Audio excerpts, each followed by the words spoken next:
मैं आपको एक सच्ची घटना और बेटी का प्यार की कहानी सुनाता हूँ। ये मेरी अपनी कहानी है। इसे मैंने अपनी बेटी बचपन में जब 3 साल की थी तब की बात है ये। मेरी बेटी जो थी मुझसे बहुत प्यार करती थी, बहुत ज़्यादा प्यार करती थी।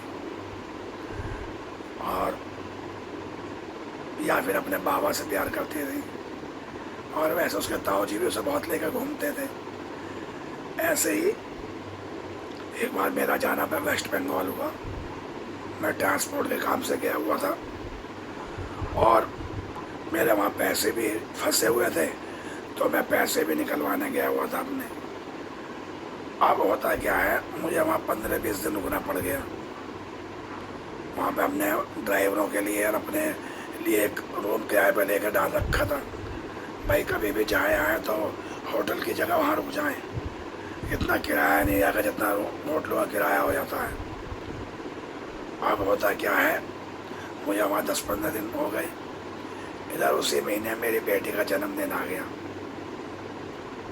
अब मेरी बेटी का जन्मदिन आ गया, वो उसके रोज़ फ़ोन आते थे। पहले लैंडलाइन फ़ोन चलते थे, तो मैंने वहाँ का लैंडलाइन नंबर दे रखा था। अब रोज़ फ़ोन आते थे। वो अपने मम्मी से कहती थी पहले पापा का फ़ोन मिलाओ।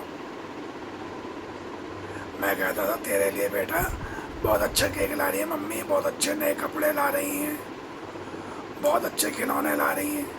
नहीं पापा, मुझे खिलौने विलौने नहीं चाहिए, आप आ जाओ बस। मैं कहा कोई बात नहीं, मैं आता हूँ। तो मैं मिस को समझाता था भाई जरा पैसे नहीं मिले हैं, पैसे लेके आऊँगा, फिर दोबारा चक्कर काटना पड़ेगा नहीं तो।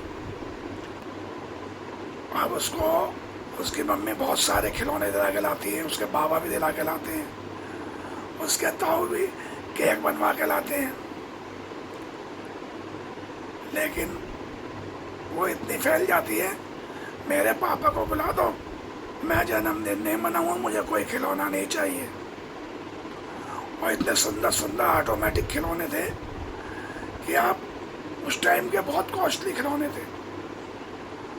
और ये लगा लीजिए मेरी बेटी ने सब चीज़ें अलग कर दी। मेरा पापा को चाहिए, मुझे पापा चाहिए जैसे भी।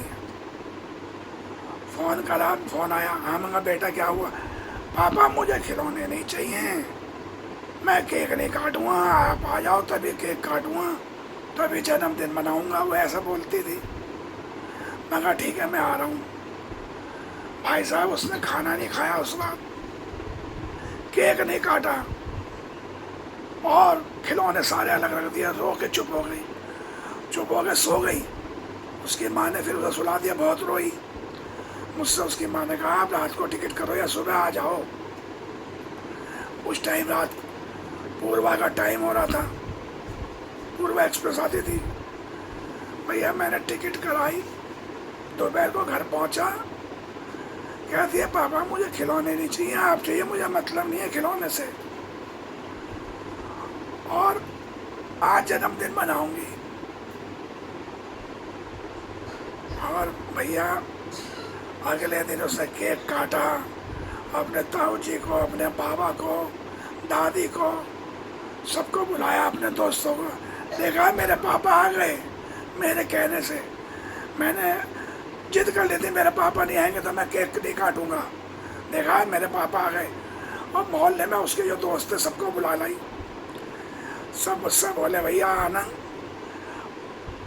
अब मत जाना, इसे ये तेरी बेटी नहीं रहती तेरे बगैर, ये शादी होगा पता नहीं कैसे जाएगी अपने घर।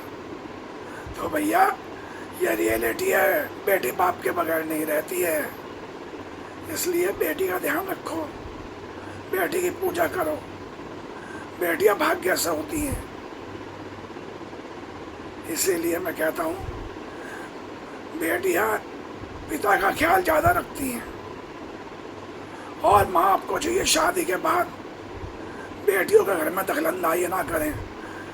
ज़्यादातर घर 90% जो टूटते हैं उन माँ बापों की वजह से अपने बेटियों के टूटते हैं जो उनके घर में दखलंदाजी करते हैं।